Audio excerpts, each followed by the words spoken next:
Hello everyone. So today we are going to start our next chapter, chapter 7, that is SEBI regulations for custodian of securities. So starting with the introduction of the chapter. A custodian is an institution or individual who act as an agent and exercise legal authority over the financial assets of another company or individual. एक ऐसा person जो एक agent की तरह होता है, वो क्या करता है, उसके पास एक लीगल अथॉरिटी होती है कि वो दूसरी कंपनी या दूसरे इंडिविजुअल की एसेट्स को, फाइनेंशियल एसेट्स को, सिक्योरिटीज़ को अपने पास कस्टडी में रखे। उस पर्सन या उस इंस्टीट्यूशन को हम बोलते हैं custodian. A custodian is a person और institution that holds the assets और थिंग्स और securities of the other person और अदर कंपनी। जो एक कस्टोडियन वो एक ऐसा पर्सन होता है जो दूसरी कंपनी या दूसरे इंडिविजुअल की एसेट्स को, सिक्योरिटीज़ को अपने पास संभाल कर रखता है, कस्टडी में रखता है। उसको हम बोलते हैं custodian of securities. It look likes A depository, वो एक डिपॉजिटरी की तरह होता है, बट एक्चुअल में एक कस्टोडियन और एक डिपॉजिटरी सेम नहीं होते। उनके बीच में क्या होता है, डिफरेंस होता है। डिफरेंस किसको लेकर होता है, उनकी रिस्पॉन्सिबिलिटीज़ को लेकर उनके बीच में डिफरेंस होता है। जो डिपॉजिटरी की रिस्पॉन्सिबिलिटीज़ हैं वो ज़्यादा हैं एक कस्टोडियन से। एक डिपॉजिटरी की जो रिस्पॉन्सिबिलिटीज़ होती हैं वो ज़्यादा होती है, लार्जर होती हैं in comparison to the custodian.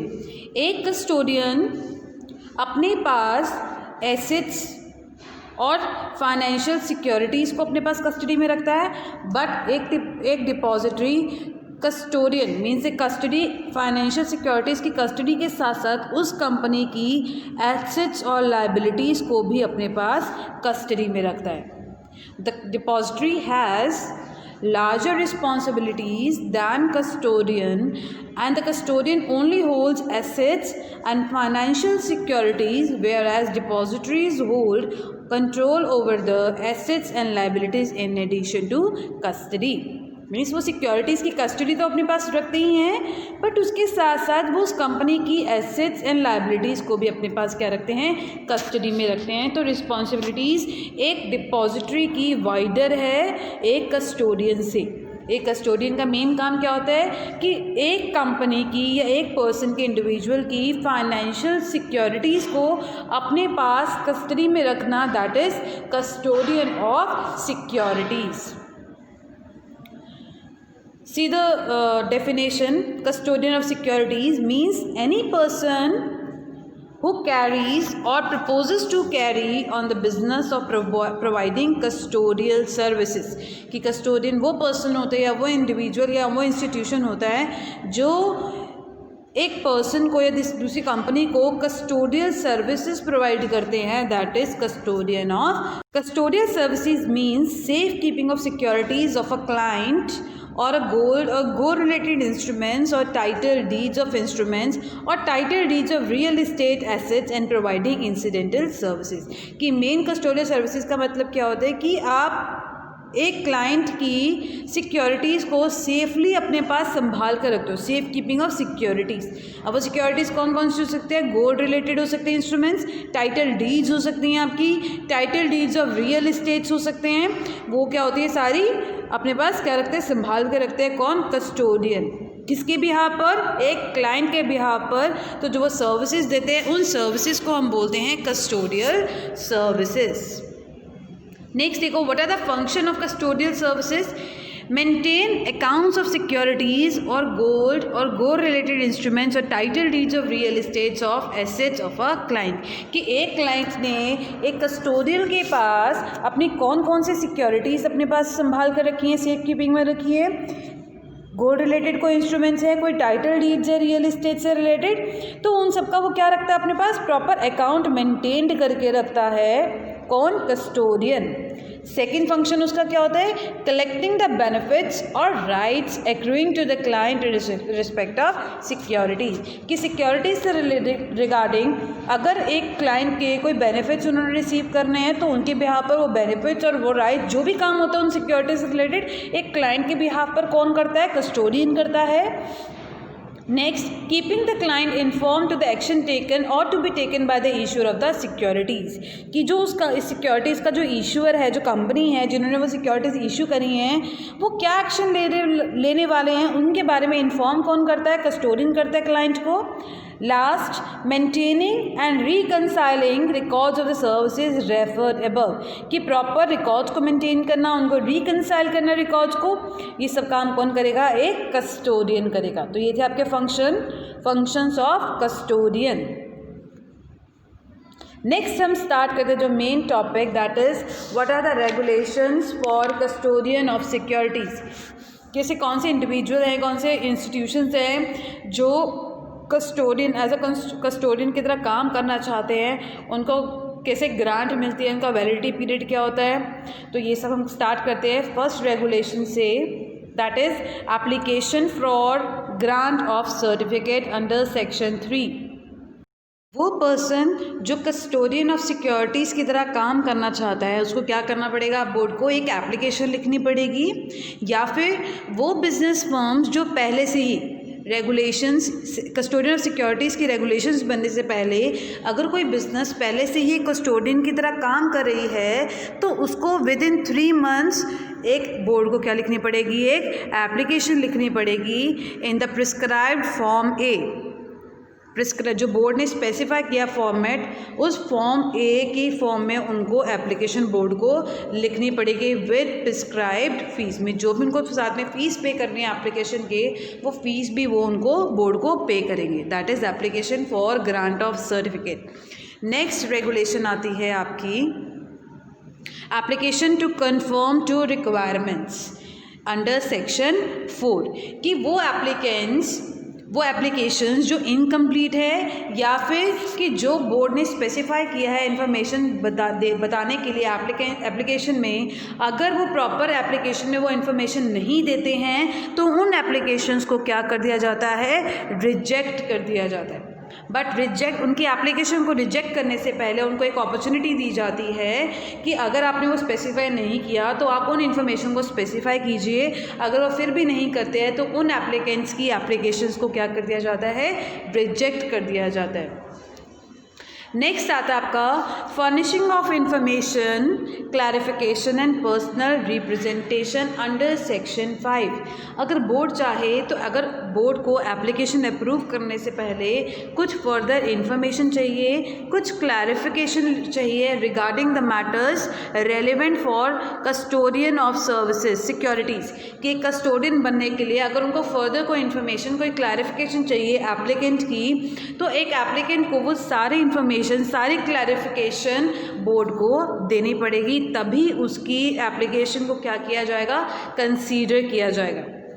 अगर बोर्ड चाहे तो उस एप्लीकेंट को पर्सनली अपने सामने रिप्रेजेंट होने के लिए भी कह सकती है। The board may also ask applicant और his representative to appear personally before it.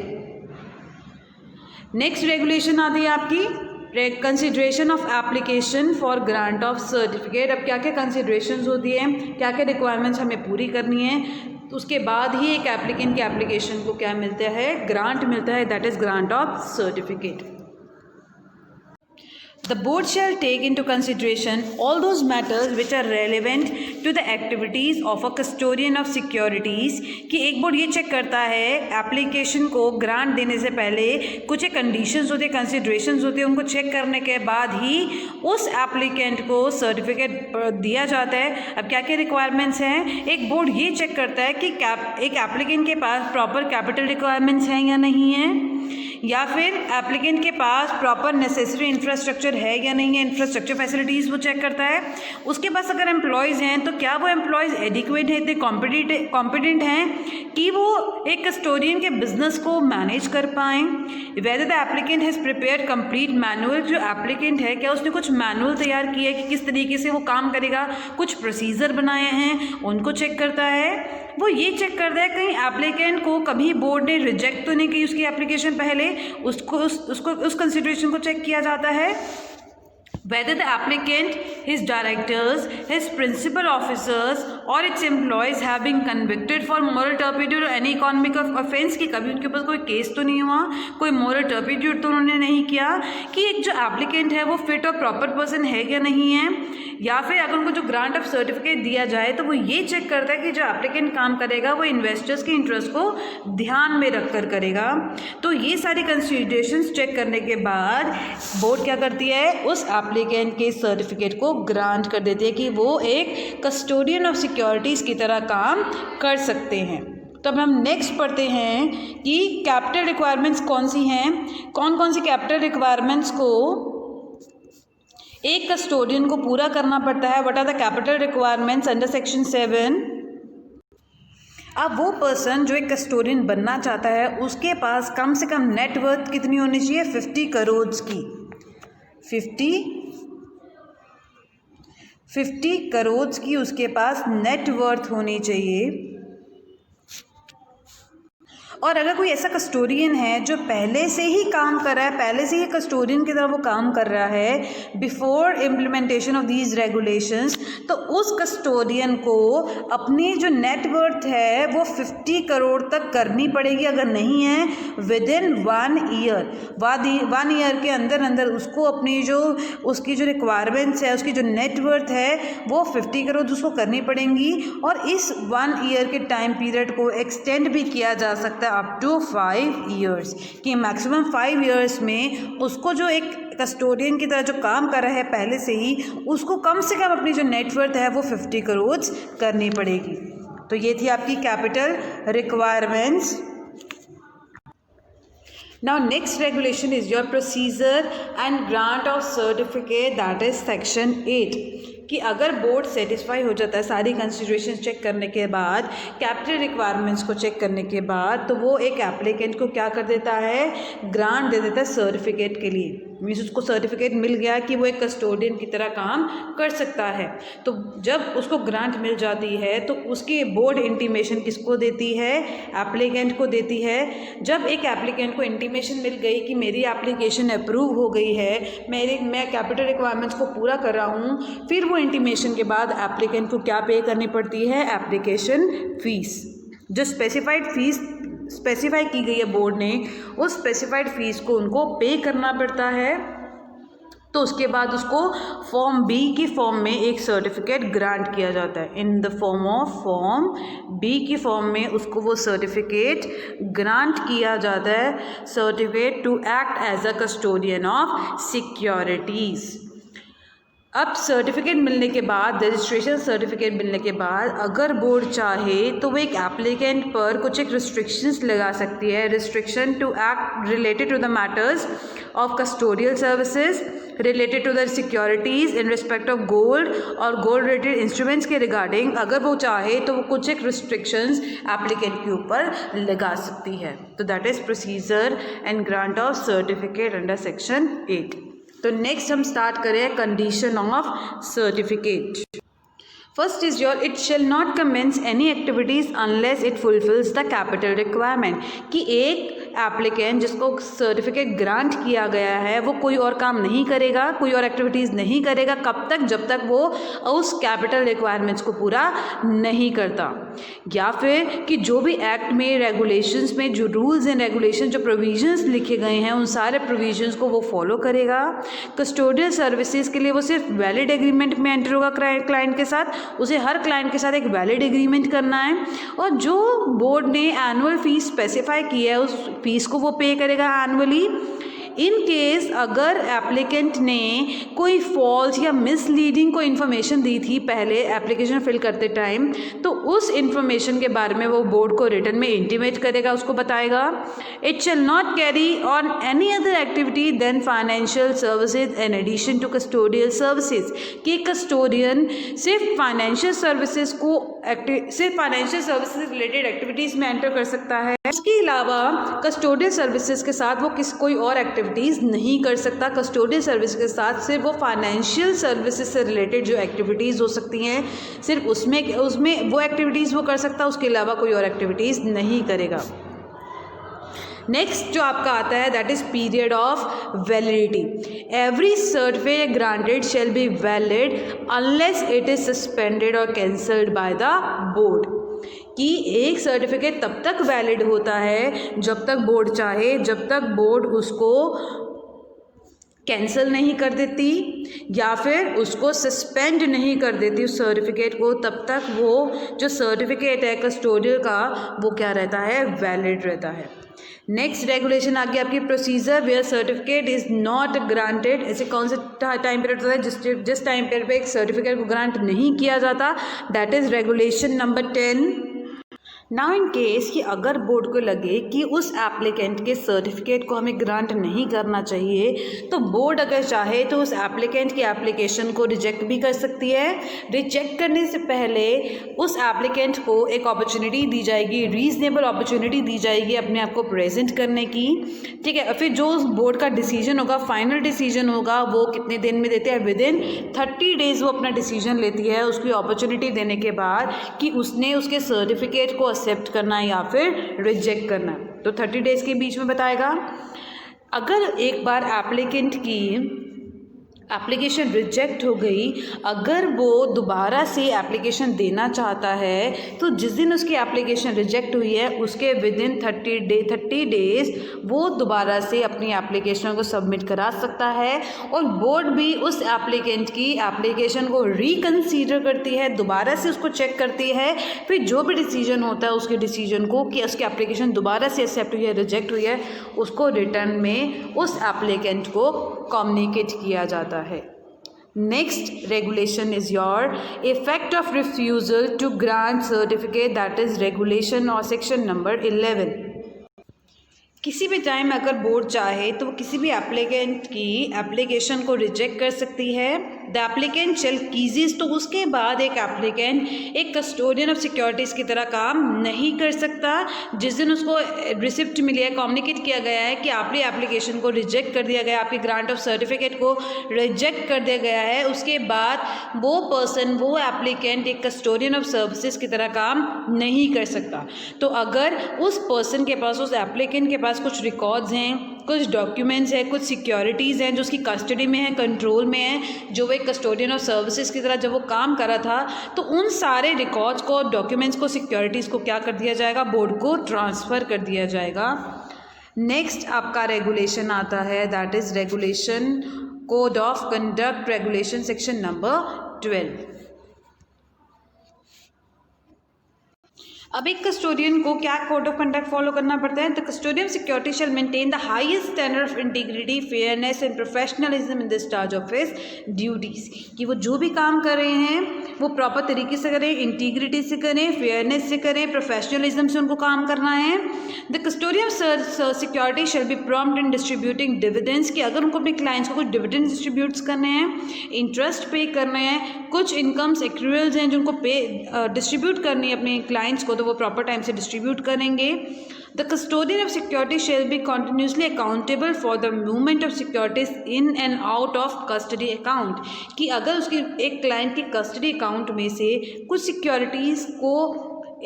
Securities का इन एंड आउट मूवमेंट का सारी रिस्पॉन्सिबिलिटीज़ किसकी होगी? कस्टोडियन की होगी।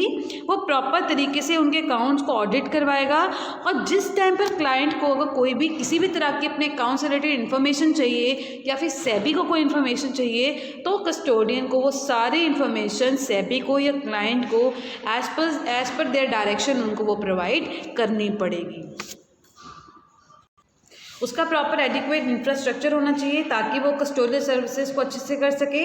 द कस्टोडियल सिक्योरिटी शिल maintain a confidentiality in respect of clients affairs, कि क्लाइंट की सिक्योरिटी से रिलेटेड क्या मूवमेंट्स हो रही हैं उनको प्रॉपर कॉन्फिडेंशियल रखा जाए, ठीक है। उसको पब्लिकली उसको शो नहीं किया जाए, वो कॉन्फिडेंशियल होनी चाहिए सारी इन्फॉर्मेशन। नेक्स्ट जिनका कोड ऑफ कंडक्ट आता है कि एक कस्टोडियन को एक क्लाइंट की जो सिक्योरिटीज़ हैं वो अपने पास इतने तरीके से सेफली अपने पास रखनी चाहिए कि इन केस अगर उनके ओरिजिनल रिकॉर्ड्स अगर डिस्ट्रॉय भी हो जाए किसी भी मिस हैपनिंग से, तो उनके पास वो इजीली उन डुप्लीकेट रिकॉर्ड्स को इजीली वो ट्रेस कर सके। Every custodian security shall exercise due diligence in safe keeping the administration of assets of his client, कि अगर एक क्लाइंट की वो एसेट्स को अपने पास कस्टडी में रख रहा है है तो उनको प्रॉपर सेफली अपने पास संभाल कर रखे। तो ये था आपका कोड ऑफ कंडक्ट एक कस्टोडियन के लिए कि उसको क्या कोड ऑफ कंडक्ट फॉलो करना पड़ता है। नेक्स्ट रेगुलेशन हम करें segregation of activities in under section 13 कि अगर कोई कस्टोडियन, एक तो वो कस्टोडियल सर्विसेज तो वो दे रहा है, कस्टोडियल सर्विसेज के साथ साथ अगर वो कोई और फाइनेंशियल सर्विसेज प्रोवाइड कर रहा है तो उसको अपनी एक्टिविटीज़ को सेग्रीगेट करना पड़ेगा। The activities relating to his business as a custodian of security shall be separate and segregated from all other activities, कि उसको अपनी एक्टिविटीज़ को क्या करना पड़ेगा, सेग्रीगेट करना पड़ेगा कि अपने कौन कस्टोडियल के लिए वो क्या क्या सर्विसेज दे रहे हैं, क्या क्या एक्टिविटीज़ कर रहे हैं, और जो वो दूसरा बिजनेस करे, फाइनेंशियल बिजनेस करे, उनके लिए क्या क्या वो एक्टिविटीज़ करे, तो उसको सेग्रीगेट करना पड़ेगा। एक्टिविटीज़ की सेग्रीगेशन के साथ साथ अपने वो ऑफिसर्स की और एम्प्लॉयज़ की भी सेग्रीगेशन करेगा। वो ऑफिसर्स, वो एम्प्लॉयज़ जो कस्टोडियन ऑफ सर्विसेज के लिए काम कर रहे हैं, एक कस्टोडियल की तरह काम कर रहे हैं, वो किसी और एक्टिविटी में इन्वॉल्व नहीं हो सकते। That is segregation of activities. तो नेक्स्ट रेगुलेशन हम चलते हैं, that is monitoring, review, evaluating, inspecting systems and control regulation number 40। अब हर एक कस्टोडियन के पास प्रॉपर मैकेनिज्म होना चाहिए ताकि उसके रिकॉर्ड्स को, क्लाइंट के अकाउंट्स जो मेंटेन रहे, जो भी वो काम कर रहे हैं उसके पूरे काम को रिव्यू किया जाए, मॉनिटर करा जाए, इवैल्यूएट किया जाए। अब एक कस्टोडियन को, एक ऑडिटर को अपॉइंट करना पड़ेगा, एक एक्सपर्ट को अपॉइंट करना पड़ेगा जो एनुअली उस कस्टोडियन के अकाउंट्स को रिव्यू कर सके और वो जो इंस्पेक्शन कर सके, और वो इंस्पेक्शन रिपोर्ट किसको सबमिट कराई जाएगी, बोर्ड को सबमिट कराई जाएगी विदिन 3 मंथ्स। नेक्स्ट जो आपकी रेगुलेशन आती है that is prohibition of assignment, कि कोई भी कस्टोडियन अपने फंक्शंस को किसी और पर्सन को डेलीगेट नहीं कर सकता, अपने फंक्शन को किसी और पर्सन को असाइन नहीं कर सकता जब तक जो दूसरा पर्सन है वो भी क्या हो, कस्टोडियन हो। अगर दूसरे पर्सन भी कस्टोडियन ऑफ सर्विसेज की तरह काम कर रहा है उसको तो वो अपने फंक्शंस को डेलीगेट और उसको असाइन कर सकता है, उसके अलावा किसी और पर्सन को वो अपने फंक्शंस को डेलीगेट नहीं कर सकता। नेक्स्ट आता है आपका सेपरेट कस्टडी अकाउंट। अब हर एक कस्टोडियन को क्या ध्यान में रखना है कि वो हर एक क्लाइंट का सेपरेट कस्टडी अकाउंट बनाए ताकि एक क्लाइंट की एसेट्स दूसरे क्लाइंट की एसेट्स के साथ मिक्स ना हो। नेक्स्ट आते हैं आपकी regulation that is agreement with the client regulation number 17। अब हर एक कस्टोडियन को क्या करना है, हर एक क्लाइंट के साथ एग्रीमेंट करना है। तो जब वो एग्रीमेंट करे होंगे तो डिफरेंट मैटर्स के बारे में उस एग्रीमेंट में लिखा होगा, लाइक कि ऐसे कौन से सर्कमस्टांसेस होंगे जब एक कस्टोडियन उन सिक्योरिटीज़ को एक्सेप्ट करेगा या रिलीज़ करेगा, या what are the circumstances under which a custodian will accept और release monies from the custody account, and what are the circumstances under which the custodian will receive rights और entitlements on the securities of goods of the client, that what are the circumstances and the manner of registration of securities, and what are the details of the insurance to be provided for by the custodian। तो इन सब matters के बारे में जब एक custodian एक client के साथ एग्रीमेंट कर रहा है तो इन सब मैटर्स के बारे में उस एग्रीमेंट में सब कुछ स्पेसिफाई किया जाएगा। तो नेक्स्ट रेगुलेशन आती है आपकी that is internal control regulation number 18। अब हर एक कस्टोडियन का इंटरनल कंट्रोल होना बहुत ज़रूरी है ताकि वो क्लाइंट की सिक्योरिटीज़ को मैनिपुलेट होने से कंट्रोल कर सके। ठीक है, डॉक्यूमेंट्स में, उसकी एसेट में, सिक्योरिटी में कोई मैनिपुलेशन ना हो, उसको कंट्रोल करने के लिए एक कस्टोडियन का इंटरनल कंट्रोल होना बहुत ज़रूरी है। और साथ ही साथ वो ये इंश्योर करता है, कस्टोडियन ये इंश्योर करता है कि जो एक क्लाइंट की जो सिक्योरिटीज़ हैं या गोल्ड रिलेटेड इंस्ट्रूमेंट्स उसके पास सेफली पड़े हुए हैं वो उनकी सिक्योरिटीज़ को सेफली अपने पास रख सके ताकि उनके डॉक्यूमेंट्स को अपने पास संभाल कर रख सके, उनको प्रोटेक्ट कर सके थेफ्ट से और नेचुरल हैजार्ड से। नेक्स्ट रेगुलेशन आता है आपका that is maintenance of records and documents and furnishing of information regulation number 19। अब एक कस्टोडियन के पास कौन कौन से रिकॉर्ड्स होने चाहिए, उसके पास डॉक्यूमेंट्स कौन कौन से होने चाहिए, और वो क्लाइंट्स की कौन कौन सी इन्फॉर्मेशन का अपने पास रिकॉर्ड रखता है। एक तो वो रिकॉर्ड रखता है हर एक क्लाइंट की सिक्योरिटीज़ का, records containing details of securities of the client, और उसके कस्टडी अकाउंट में से कितनी मनी आ रही है, कितनी मनी जा रही है एक क्लाइंट के बिहाफ पर, उसका प्रॉपर रिकॉर्ड होना चाहिए एक कस्टोडियन के पास। Record containing details of rights और एंटाइटलमेंट्स, उसकी जो सिक्योरिटी से रिलेटेड जो भी इंफॉर्मेशन है, जो रिकॉर्ड है कि उस क्लाइंट का कौन सी सिक्योरिटीज़ के ऊपर राइट है, उसका प्रॉपर रिकॉर्ड होना चाहिए। हर एक क्लाइंट का अलग लेजर क्रिएट किया होना चाहिए। Record containing the details instructions receive, कि क्लाइंट को कौन कौन सी इंस्ट्रक्शंस मिली हैं, कि उसे कौन कौन सी इंस्ट्रक्शन किसको दी हैं, उसका प्रॉपर रिकॉर्ड होना चाहिए कस्टोडियन के पास। Records of all the report submitted to the boards, कि वो जो भी बोर्ड रिकॉर्ड अपने पास तैयार करता है कस्टोडियन, वो सारा रिकॉर्ड उसको किसको सबमिट कराना पड़ता है, बोर्ड को सबमिट कराना पड़ता है। और वो ये भी इंटीमेट करता है, एक कस्टोडियन ये भी इंटीमेट करता है बोर्ड को कि उसके जितने भी रिकॉर्ड्स हैं, डॉक्यूमेंट्स कहाँ पर मेंटेन्ड हैं। और एक कस्टोडियन अपने पास ये जितने भी रिकॉर्ड्स डॉक्यूमेंट्स हैं, कम से कम अपने पास वो 5 साल के लिए इन रिकॉर्ड्स को अपने पास मेंटेन्ड करके रखेगा। नेक्स्ट रेगुलेशन आती है आपकी appointment of compliance officer, section 19A। अब हर एक कस्टोडियन के लिए ज़रूरी है कि उसको क्या अपॉइंट करना पड़ेगा, एक कंप्लायंस ऑफिसर अपॉइंट करना पड़ेगा। अब उस कंप्लायंस ऑफिसर का क्या काम होता है, वो ये ध्यान में रखता है कि जो कस्टोडियन है वो सारे रूल्स एंड रेगुलेशंस को फॉलो कर रहा है या नहीं कर रहा, वो ये ध्यान में रखता है। अब हर एक कस्टोडियन को किसको अपॉइंट करना पड़ेगा, कंप्लायंस ऑफिसर को अपॉइंट करना पड़ेगा। अब कंप्लायंस ऑफिसर का काम क्या होता है, उसका वो ये मॉनिटर करता है कि क्या कस्टोडियन रूल्स एंड रेगुलेशंस को फॉलो कर रहा है या नहीं कर रहा, क्या जो उसको नोटिफिकेशंस बोर्ड और सेंट्रल गवर्नमेंट दे रही है उन नोटिफिकेशन को, उन गाइडलाइंस को, इंस्ट्रक्शंस को फॉलो कर रहा है या नहीं कर रहा।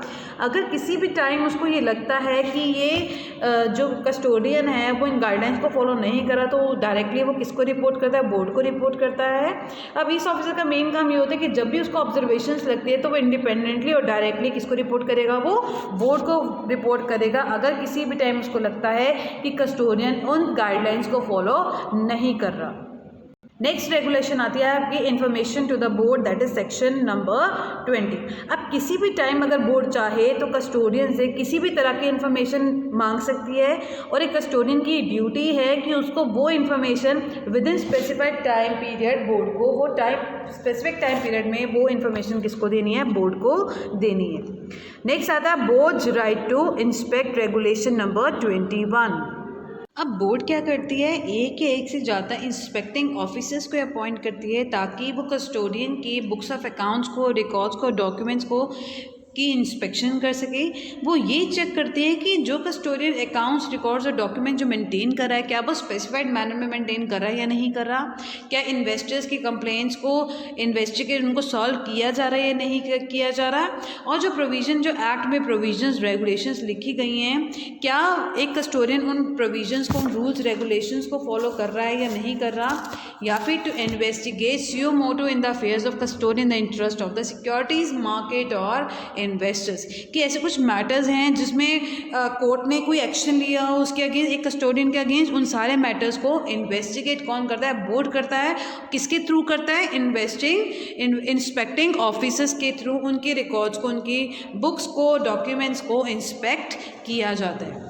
नेक्स्ट रेगुलेशन हम करते हैं नोटिस बिफोर इंस्पेक्शन। अब जब भी कस्टोडियन इंस्पेक्शन करता है तो इंस्पेक्शन करने से पहले कस्टोडियन को कम से कम 10 दिन पहले नोटिस दिया जाता है कि आपके बुक्स ऑफ अकाउंट्स का, आपके रिकॉर्ड्स का क्या की जाएगी, इंस्पेक्शन की जाएगी। बट इन केस कि अगर इन्वेस्टर्स के इंटरेस्ट को प्रोटेक्ट करने के लिए इंस्पेक्शन की जाती है तो उस केस में ये 10 डेज़ का नोटिस नहीं दिया जाता। उस टाइम पर जो बोर्ड होती है वो डायरेक्टली कस्टोडियन के ऑफिस में जाकर उनकी बुक्स ऑफ अकाउंट्स की, रिकॉर्ड्स की क्या कर सकती है, इंस्पेक्शन कर सकती है। जिस टाइम पर इंस्पेक्शन चल रही है, इंस्पेक्शन के टाइम पीरियड पर एक कस्टोडियन अपनी ऑब्लिगेशंस को, अपनी ड्यूटीज़ को डिस्चार्ज नहीं कर सकता। मीन्स उस टाइम पीरियड पे वो कोई भी काम नहीं करेगा जिस टाइम पर उसके डॉक्यूमेंट्स की, उसके रिकॉर्ड्स की क्या चल रही है, इंस्पेक्शन चल रही है।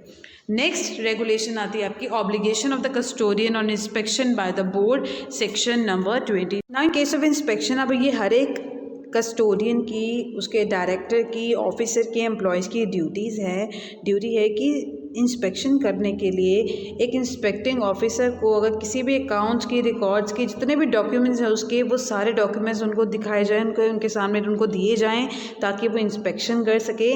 और इन केस ऐसे कुछ बुक्स अकाउंट्स या डॉक्यूमेंट्स या कोई कंप्यूटर डाटा किसी और पर्सन के पोजीशन में है, किसी और पर्सन के पास है, बट उस कस्टोडियल से रिलेटेड है, उस कस्टोडियन की सिक्योरिटी से रिलेटेड है वो सारे रिकॉर्ड्स डॉक्यूमेंट्स, तो वो सारे डॉक्यूमेंट्स रिकॉर्ड्स उस इंस्पेक्टिंग ऑफिसर्स को दिए जाएं। और अगर एक इंस्पेक्टिंग ऑफिसर चाहे तो वो उन रिकॉर्ड्स की फ़ोटोकॉपीज़ भी ले सकते हैं। The inspecting office shall be entitled to examine और record the statements of any director कि अगर किसी पर्टिकुलर डायरेक्टर की, ऑफिसर की, एम्प्लॉयज़ की, उन पर्टिकुलर उस एम्प्लॉय ऑफिसर डायरेक्टर्स की भी अगर रिकॉर्ड्स को एग्जामिन करना पड़े तो एक कस्टोडियन के, एक इंस्पेक्टिंग ऑफिसर के पास ये राइट है कि वो उनके रिकॉर्ड्स को एग्जामिन कर सकते हैं। मीन्स एक ड्यूटी है एक डायरेक्टर की, एक ऑफिसर की, एक एम्प्लॉय की कि इंस्पेक्टिंग करने के लिए जो भी उनको असिस्टेंस चाहिए, जो भी डाटा चाहिए, वो सारा डाटा उनको प्रोवाइड करना पड़ेगा। ये उनकी ड्यूटी है, ऑब्लिगेशन है। नेक्स्ट आता है आपका submission of report to the board, regulation number 24 कि जैसे ही इंस्पेक्शन कंप्लीट होती है, on completion of the inspection the inspecting officer shall submit his report to the board as soon as possible कि जैसे ही इंस्पेक्शन खत्म होती है वैसे ही साथों साथ वो एक रिपोर्ट तैयार करके किसको सबमिट कराता है, बोर्ड को सबमिट कराता है। Next regulation is your action on inspection और इन्वेस्टिगेशन रिपोर्ट, सेक्शन नंबर 25। अब इंस्पेक्शन रिपोर्ट देखने के बाद after receiving the report the board और chairman may take such actions as it may deem fit कि जैसे उनको लगता है उसके रिकॉर्डिंग उस रिपोर्ट को चेक करने के बाद वो एक्शंस लेते हैं उस कस्टोडियन के अगेंस्ट। नेक्स्ट रेगुलेशन आती है आपकी अपॉइंटमेंट ऑफ ऑडिटर्स। अगर इन केस बोर्ड चाहे तो वो द बोर्ड के पास ये पावर है कि वो एक कस्टोडियन के किसी भी ऑडिटर को अपॉइंट कर सकती है ताकि वो ऑडिटर उस कस्टोडियन के रिकॉर्ड्स को इंस्पेक्ट कर सके, ठीक है, उनको इन्वेस्टिगेट कर सके। अब जो उसके पास ऑडिटर की जो पावर्स होती है, जो एक इंस्पेक्टिंग ऑफिसर्स की ड्यूटीज़ होती है, वो सेम पावर्स किसकी होती है, एक ऑडिटर की होती है। The board has power to appoint an auditor to inspect और investigate in the books into books of accounts, records, documents और अफेयर्स ऑफ द एप्लीकेंट और द कस्टोडियन की अगर बोर्ड के पास ये पावर है, अगर वो चाहे तो एक कस्टोडियन के ऑफिस में, बिजनेस में वो अपने किसी ऑडिटर को अपॉइंट कर सकती है। नेक्स्ट आता है आपका board to recover the expenses that is regulation number 25B। The board shall be entitled to recover expenses including fees pay to the auditors from the custodian और द एप्लीकेंट कि जो auditor उसने appoint किया है उस auditor की जो fees है वो किससे लेगा, उस कस्टोडियन से लेगा और उस एप्लीकेंट से लेगा। और जो लास्ट रेगुलेशन आती है आपकी that is liability of action in case of default, regulation number 26। now in case of liability of action कि अगर कोई कस्टोडियन एक्ट के प्रोविजंस को कॉन्ट्रावीन करता है, तोड़ता है, या जो भी उससे इन्फॉर्मेशन मांगी गई है बोर्ड ने वो उनको इन्फॉर्मेशन नहीं देता, या जो उसने इन्फॉर्मेशन दी है वो गलत दी है और मिसलीडिंग दी है, वो पीरियोडिक रिटर्न्स को पे नहीं कर रहा, या अगर इंस्पेक्शन चल रही है, इंस्पेक्शन के टाइम पीरियड पे वो इंस्पेक्टिंग ऑफिसर के साथ कोऑपरेट नहीं कर रहा, उनको रिकॉर्ड्स और डॉक्यूमेंट्स सबमिट नहीं करा रहा है, या फिर टाइम टू टाइम जैसे बोर्ड कहती है वो अपने सिस्टम को और प्रोसीजर्स को अपडेट नहीं कर रहा, क्लाइंट्स की प्रॉब्लम्स को रिजॉल्व नहीं कर पा रहा है, या फिर जो कोड ऑफ कंडक्ट को मिसलीड करता है, उसको तोड़ता है, ब्रीच करता है कोड ऑफ कंडक्ट को, और अगर वो एनुअल फीस नहीं पे कर पा रहा तो उनके ऊपर जो लाइबिलिटी लगाई जाती है वो लगाई जाती है according to chapter 5 of the securities and exchange board of India regulations 2008 के अगेंस्ट उनके ऊपर क्या लगाई जाती है, लाइबिलिटी लगाई जाती है। तो ये थे आपके रेगुलेशंस कस्टोडियन ऑफ सिक्योरिटीज़ को लेकर, ये थे आपके regulations. From this your chapter is over.